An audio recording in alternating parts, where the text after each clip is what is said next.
Hello, ladies and gentlemen. It's Marie from Night Master, and today I'll be showing my thoughts on Fuma No Kojiro, Kojiro of the Fuma clan, and Ring Ni Kakero, or you can call it Bet It All in the Ring. And it's created by Masami Kurumada. You mostly know him by the Saint Seiya series, Beat X. We will be talking about Fuma no Kojiro first, an OVA that was based on a manga. It's from the late 1980s, in 1989. We're only talking about the first episodes. The subs can be really misleading. Well, the plot to the story is a school that was Hakuo Academy. It's about to close down due to the other school, the rival, Shikan. If people don't move to the other school, they'll end up being injured. So, in order to stop the problem, they hired Kojiro of the Fuma clan, to protect the school from those outsiders. And that's where Ranko Yagu hired him, to again protect the school from the other clan is the Yasha clan.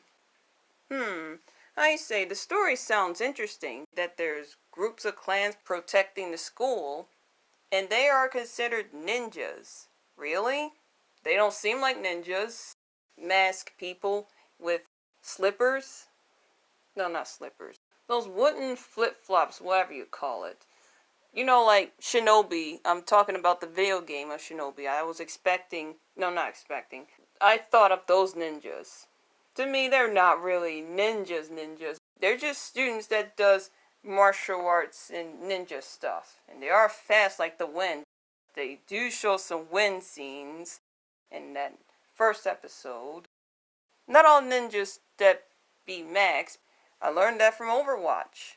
Now, I already mentioned about the ninja idea. We're going to talk about the scenes that were really great. The animation where Kojiro jumps in order to attack the other ninjas that were from the other clan. And another one where Kojiro kicks the other people and the uppercut where you see that postcard memories. Don't you really love scenes that does that in anime? I sure do. And it does have some funny moments. After Ranku walked away from Kojiro when he saw the other rival, he stick his tongue out and pulled out in one of his eye. You know what you see in those scenes like that. But however, there are some scenes that are not for children. The nose bleeding scene, and yeah. That was really unexpected when Kojiro met Himiko in person, and it happened like, oh my goodness, like, what was that actually? Oh boy. And I never knew he's that one silly guy. Now in the last scene where we see Katsuki Mibo from the Yasha clan, both Mibu and Kojiro fight. The dash animation intensifying. They're dashing on. And the way they swing the sword and they battle to each other, it gives out a great build-up of what's coming next. One of the episodes foreshadows Mibu has the ice powers. And next they will show that Musashi, he is going against the Fuma clan. Next will be the War of Sacred Swords. And some other characters will be introduced. One scene where the transitions of green and red and blue background of the black outlines, I really loved that part. Ooh. Well, I don't know about the atmosphere, the original, but it seems a bit dark. Not too dark, probably because of the VHS quality. Speaking of atmosphere, the animation, it was produced in Animate Film and JC staff. And I don't know why it's not Toei Animation. What do I give this final rating to this show? Well, I give it a 7 out of 10.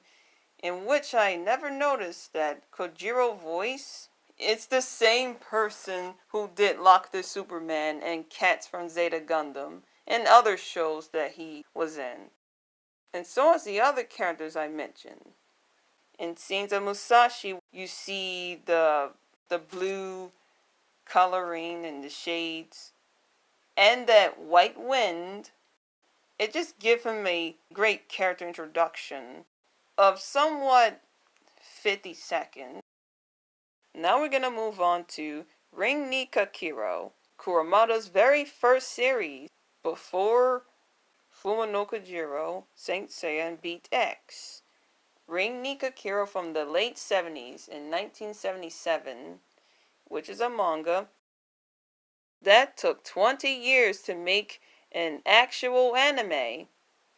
It's been made since 2004, the animation company, by the company of anime we all know and love, and that is Toei Animation.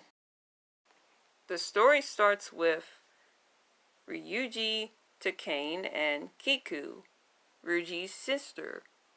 They're on the way to do their boxing dream as a homage to their father, who passed away years ago. So they went to Tokyo in order to be Ryuji, a boxer, while Kiku is a trainer, a trainee for him. This is giving me a Style no Joe vibes.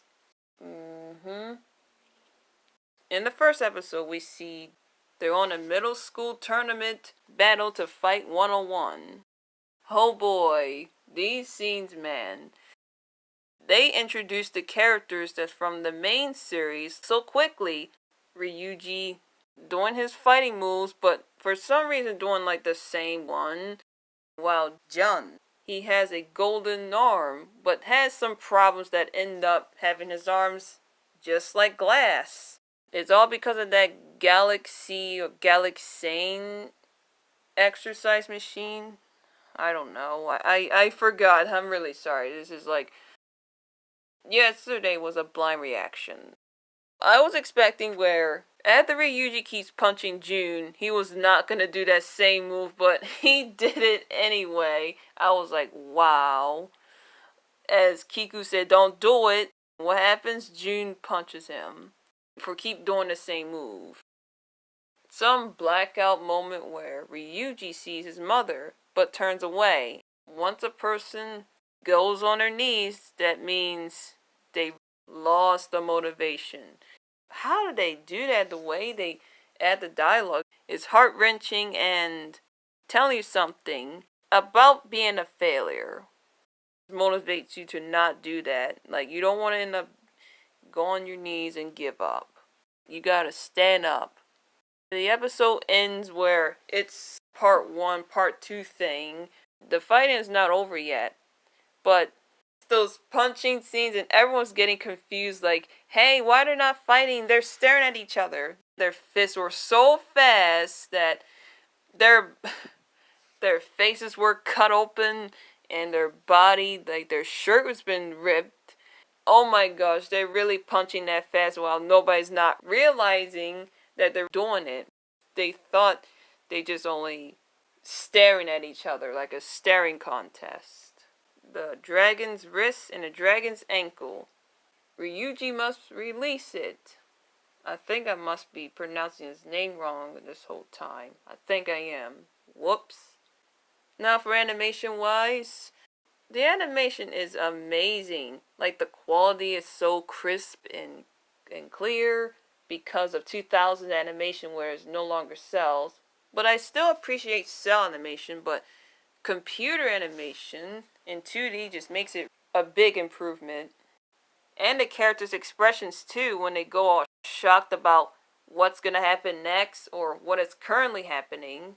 For some reason, there's a character with a funny looking face and then went to normal, like, that's magic. Out of context. Yeah, it sucks that Jun took Ryuji's boxing glove, which is not Ryuji's boxing glove, is actually his father's glove. That's pretty much a terrible move. Also, the cheerleaders, they speak in English to Jun. Like, he is the champion. He is the best. It's pretty rare to hear a Japanese dub that's been speaking English in a sentence. And I may watch this series more often. The story is also great, with the idea of the homage for their deceased father and to return to their mother one day.